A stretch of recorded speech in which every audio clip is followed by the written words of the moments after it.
দাদা এই বিলে যা যা আছে এখানে লিস্ট করে দিয়েছে, এই মালগুলো আমাকে দিয়ে দেন তো তাড়াতাড়ি।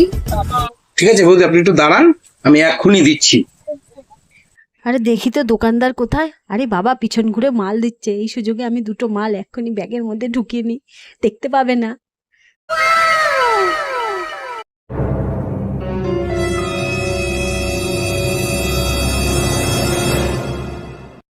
জানেন বৌদি, বাজারে চোরের খুব উৎপাত হয়েছে। এই তো পরশুদিন এক খরিদ্দার 2-3টে জিনিস ব্যাগের মধ্যে ঢুকিয়ে নিয়েছে। জানে না যে দোকানের উপরে বাইরে সব ক্যামেরা লাগানো রয়েছে। দাদা ভুল করে না আমি দুটো মাল নিয়ে নিয়েছি, কথা ছলে ছলে ব্যাগের মধ্যে ঢুকিয়ে দিচ্ছি। এই যে মাল দুটো, এই দুটোর দাম রাখুন। হ্যাঁ আমি ওই মালগুলো কালকে এসে নিয়ে যাবো, আমার একটু তাড়া আছে না, আসছি। বৌদি দাঁড়ান দাঁড়ান দাঁড়ান, বৌদি দাঁড়ান, আরে বাকি টাকাটা তো নিয়ে যান।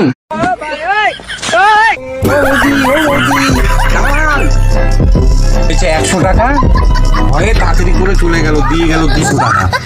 একেই বলে চোরের ওপর পাটপাড়ি করা।